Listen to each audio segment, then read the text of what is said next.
그리고 물질적으로 이제 현재 와 있는, 경제적으로 와 있는 수준을 생각해서 새로운 차원의 디자인들이 필요한데, 그 디자인은 저는 매력이라고 생각하고 있습니다. 그러니까 사람의 마음을 끌어당기는 매력적 디자인을 해야 된다. 그런데 매력은 지금 말씀드린 대로 시각적인 것도 있고 비시각적인 것도 있고 물질적인 것도 있고 아닌 것도 있고 이성적인 것도 있고 감성적인 것도 있는데, 이 매력을 잘 디자인하고, 그리고 그 매력 때문에 우리나라 사람이나 외국 사람들이 많이 찾아오고, 사람이 찾아오면 돈도 함께 몰려올 수 있도록 하는 것이 좋은 디자인이 아닌가. 단 서울시를 그동안 유심히 저도 시정을 들여다보고 설명을 드리면서 느낀 것은, 맑고 매력 있는 세계도시라는 디자인 서울의 슬로건 자체는 아주 혁명적인 거라고 저는 생각을 합니다. 그런데 지금 말씀드린 대로 이런 다양한 사회, 마음속에 가지고 있는 진정한 욕구들, 이런 걸 충분히 반영해서 디자인이 되고 있는가. 혹시 세계 최초, 세계 최대, 또 이런 세계 최고, 이런 것을 중심으로 뭐가 나오려고 한다면 거기에는 반드시 심리적 조항이 따르기 마련이다 라는 생각을 가지고 있습니다. 제가 시간의 제약상 이런 말씀 먼저 빨리 말씀드렸고, 나머지 몇 가지 화면을 보면서 보충 설명을 하도록 하겠습니다. 자, 확실히 이제는 선진국, 선진도시라는 것은 매력이 얼마나 있느냐. 그래서 제일 밑에 보시는 것처럼 매력이 높아서 사람과 돈을 끌어들이는 국가나 도시, 이것이 바로 국가 경쟁력, 도시 경쟁력이다. 그래서 용어 자체를 국민총 생산지수가 아니고 국민총 매력지수 쓸 수밖에 없다. 여기와 관련된 다양한 정치학적, 사회학적 이론들은 많이 있죠. 자, 국민총 매력지수. 그래서 국민총 생산지수가 아니고 매력지수인데, 한 나라가 얼마나 매력적인지를 계량화하는 지수죠. 근데 이건 나라 대신에 도시를 집어넣어도 뭐 마찬가지라고 생각을 합니다. 그 다음에 지금까지 우리는 산업화와 민주화에 매달려 왔는데, 그러다 보니까 의식 자체도 거기에 몰입되어 있다가 이제는 벗어나고 싶은 욕구가 있어요. 어디로 벗어나느냐? 국민총 생산지수 시대로부터 국민총 매력지수, 그리고 국민총 행복지수라는 이 두 가지가 제시되어 있는 거예요. 자, 세계 속의 한국의 위치는 설명할 필요도 없이 지금 소위 말하는 기업의 경쟁력, 그리고 경제의 생산성 경쟁력은 세계 10몇 위권까지 더 올라와 있으니까 설명 하나만 하고, 그 다음에 국가 경쟁력에서도 이번에는 특이하게 22, 3이긴 하지만 IMD 국가 경쟁력이 처음으로 일본을 앞섰다는 것이 의미가 있어요. 그만큼 뭐냐면 이제 소위 말하는 경제력 면에서는 상당히 우리가 올라와 있습니다.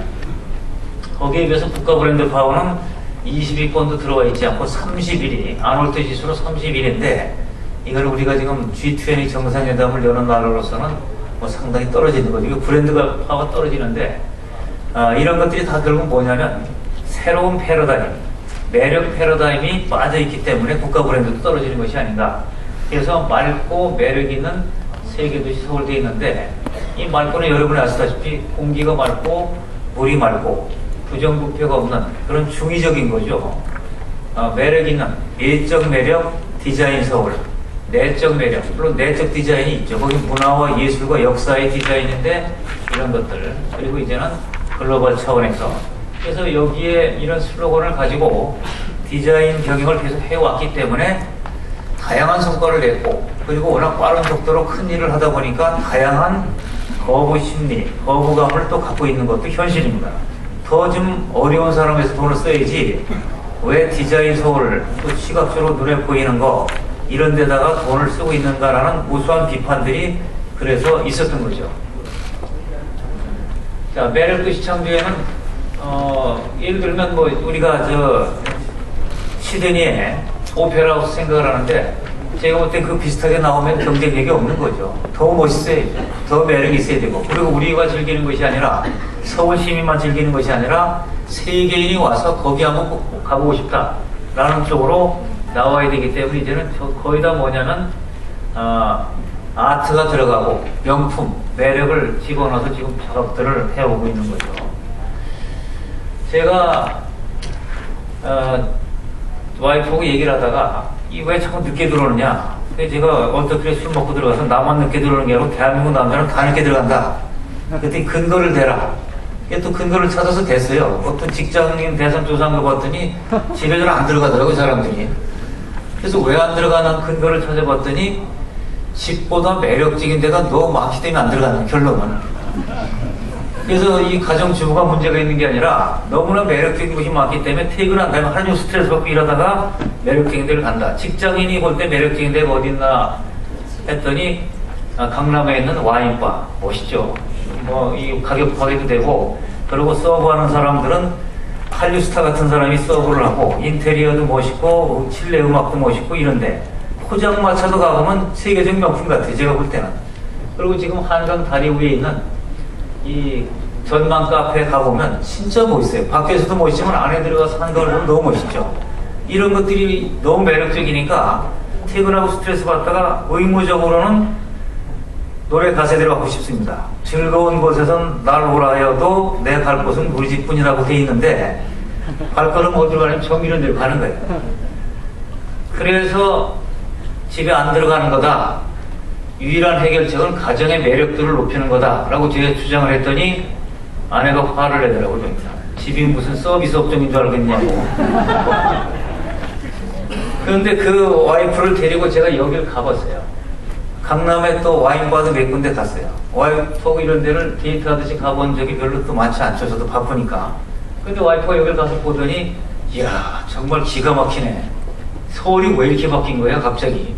갑자기 바뀐 게 아니고 지금 한 2, 3년간 엄청난 노력 끝에 이렇게 바뀌었다. 이제 뉴욕이고 맨하탄이고 우리가 좀 다른 뭐 문화적 차이는 있지만은 역사도 좀 다른 게 있고, 그러나 정말 아름답고 멋있는 데 아니냐. 이러니 집에 들어가고 싶으냐.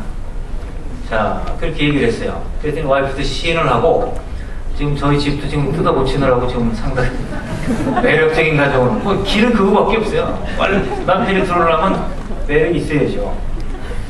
집도 가정도. 그러니까 여러분 잘 보시면 자기도 모르게 끌어당기는 어트랙션, 끌어당긴다는 얘기죠. 서울시가 정말 아름다운 곳이 많습니다. 끌어당기는 곳이 많고, 이거는 뭐 상을, 세계적인 상을 휩쓰는 거니까 서울역 앞에 이 안에는 첨단 기술도 있고 또 정보 제공면도 있고 아트도 있고 편의성도 있고, 그리고 보면 볼수록 아름답고. 그래서 그러자면 이번에 저 뉴욕을 현대카드의 정태영 사장님하고 같이 갔었는데 정말 이거 자랑하느라고 정신이 없더라고요, 보니까. 근데 세계적으로 어디 내놔도 손색이 없다. 정말 멋있다. 그리고 앞으로 점점 늘려가겠다. 자, 도쿄는 있고 서울로 가라. 이제는 이게 결과라고 저는 보는데, 금년 초에 저는 만세를 불렀어요. 뉴욕타임즈라는 권위 있는 매체가 2010년 가볼 만한 여행지 31군데인데 이제 발표해서 좋다고 그러는데, 비판론자들은 뭐라고 얘기를 하느냐면, 이 보자. 10군데를 봤더니 스리랑카, 파타고니아, 서울, 마이소르, 코펜하겐, 코코, 이게 이상한 동네만 다 해놨구만, 이거. 아니, 이게 무슨 뭐 대단한 일이라고. 오지도 아니고 이상한 남극 대륙이 대체. 그게 비판을 해요. 그래서 제가 이거는 그렇게 생각하면 안 됩니다. 이게 뭐냐면, 지금까지는 이 10군데 안에 항상 도쿄가 들어있었는데, 도쿄가 들어있는 이유는 동양과 서양의 매력을 다 볼 수 있고, 옛날 것과 현대 첨단적인 걸 다 볼 수 있고, 그리고 역사도 볼 수 있고, 그래서 이런 걸 가장 압축해서 볼 수 있는 이런 여러 가지 매력을, 이걸 볼 수 있는 곳을 하나 꼽으라면 도쿄를 거침없이 꼽은 거지, 지금까지 계속. 근데 지금 뭐냐, 도쿄를 갈 바에는 차라리 서울로 가라. 그러면 동양의 매력과 서양의 매력이 다 있고, 그 다음 옛날 전통적인 게 있는가 하면 최첨단이 있고, 그리고 정말 편의성도 있고 쇼핑도 가능하다 해서 올라간 거기 때문에 제가 볼 때는 엄청난 성과로 이 동네가 아무데나 뽑는 데가 아닙니다, 여기가. 이게 정말 이거 만세 한번 부를 만한 이런 가시적인 성과를 실제로 낸 거죠. 자, 이제 도시의 건물도 기능적인 것도 중요하지만 미관을 어떻게 줄 것인가. 그 자체가 사실은 이게 작품이고, 사람이 들쭉날쭉 하는 것 자체도 하나의 이벤트가 되고, 물론 최근에 이제 디자인 개념 중에 뭐 서울시에 대한 비판도 이런 것 때문에 나오는 걸로 알고 있습니다만은, 좀 인간 중심의 디자인을 할 수 없느냐, 그리고 섬세하게 가난한 사람을 배려한 그런 디자인을 할 수 없느냐. 이거 뭐 금방 보셨으면 알지만 큐드럼 물동이라고 되어 있는데, 아프리카 물 때문에 날리고, 저도 아프리카 가보니까 제일 심각한 게 물이더라고요, 보니까. 근데 물이 8km 이상 파야 나온다고 그러는데 멀리 가서 물 끌고 와야 돼요. 그런데 이거를 머리에다 동요 메고 오는 것보다는 이렇게 이 물통이고 이제 물 막연이 있겠죠. 이게 끌고 가기가 얼마나 편해요. 적은 에너지 가지고.